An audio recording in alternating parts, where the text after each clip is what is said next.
নমস্কার বন্ধুরা, welcome to Manasi home diary. শুভ সকাল। সকাল হতেই আমি মোবাইলটা হাতে নিয়ে এক পা দুপা করে সিঁড়ি দিয়ে ছাদের উদ্দেশ্যে রওনা দিলাম। কারণ এই সকালের ছাদের দৃশ্যটা আমার খুবই ভালো লাগে দেখতে।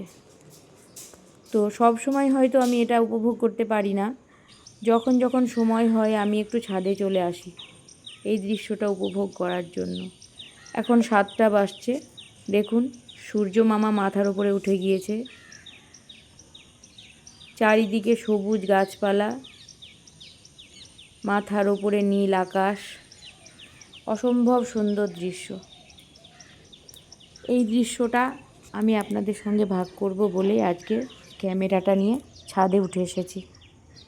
তো এই যে সুন্দর ফুলগুলো ফুটেছে, এগুলো সব আমারই লাগানো গাছ। এখন আর অতটা পরিচর্যা করে উঠতে পারি না, তবুও ওরা ওদের সাধ্য মতন ফুল দিয়ে যাচ্ছে। দেখুন কত সুন্দর একটা ছোট্ট গোলাপ ফুটেছে আমার। গোলাপটা খুবই ছোট্ট কিন্তু খুবই সুন্দর কালারটা। এই যে এখানে একটা অনেক বড় গাছ আছে, এই গাছটায় না অনেক রকম পাখি থাকে। আর পাখিগুলো এত সুন্দর আওয়াজ করে, মনে হয় যেন কান পেতে শুনি ওরা কী বলছে ওদের ভাষায়, কিন্তু শোনাটাই সার হয়, বুঝে উঠতে পারি না ওরা কি বলছে, কিন্তু খুবই ভালো লাগে শুনতে।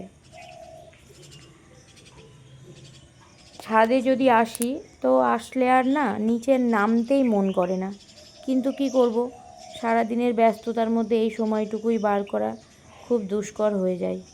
তার মধ্যেও চেষ্টা করি নিজেকে একটু ভালো রাখার, সেই জন্য এইগুলো অনুভব করবার জন্য আমি ছাদে উঠে আসি। দেখুন কি সুন্দর পাখিগুলো নিজেদের মধ্যে খেলা করছে, একে অপরের মধ্যে কথা বলছে। হয়তো ওদের কথা আমরা বুঝতে পারছি না, কিন্তু ওরা যেন কনস্ট্যান্ট বলেই যাচ্ছে কিছু নিজেদের মধ্যে কথাবার্তাগুলো। এইভাবেই সকাল শুরু হয় ওদের। ওরা মোটামুটি ভোর 4টে 4:30 থেকেই এইগুলো শুরু করে। আমি ঘরে শুয়ে থাকি, জানলা দিয়ে এগুলো শুনতে পাই। দেখুন আমি নিচে চলে এসেছি, আমার চা হয়ে গিয়েছে, চা খেয়ে নেব। এই যে এদিকে জানলায় বসে আছে আমার চুনু আর মুনু মাছ খাবার জন্য। একবার করে মাছ খাচ্ছে, আবার জানলায় উঠে আসছে, আর তেমনি চিৎকার করছে ওদের, মানে আরও দাও আরও দাও, এরকম একটা ব্যাপার।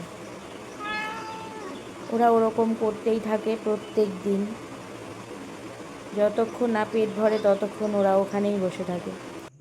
এই যে আমার ভাত হয়ে গিয়েছে, ভাত বসিয়ে দিয়েছি ইন্ডাকশানে। এবার আরও বাকি রান্নাগুলো আমাকে করে ফেলতে হবে। আমার বর 11টায় ডিউটি যাবে। তো এই যে আজকে শরীরটা ভালো ছিল না, তাই খুব সামান্য রান্না করেছি।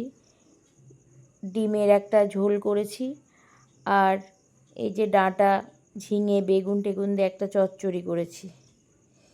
এইবার দেখুন আমি নিজে অফিসে বেরিয়ে যাব, তার জন্য আমি রেডি হয়ে গিয়েছি, কারণ আমাকে আজকে একাই যেতে হবে। আমার বর 11টার সময় চলে গিয়েছে। এইবার আমি গঙ্গার ঘাটে চলে এসেছি। প্রচণ্ড রোদ্দুর, কিন্তু আমি একটু ভিডিও করব বলেই নৌকোতে আগে ভাগে উঠে পড়েছি। বাকি লোকজনগুলো সব দূরে দাঁড়িয়ে আছে, যেহেতু আমি একটু ভিডিও করব তাই আমি নৌকোয় উঠে পড়েছি। দেখুন বর্ষার ভরা গঙ্গা, একদম উপচে পড়ছে জল চারিদিকে, আর সবুজই সবুজ।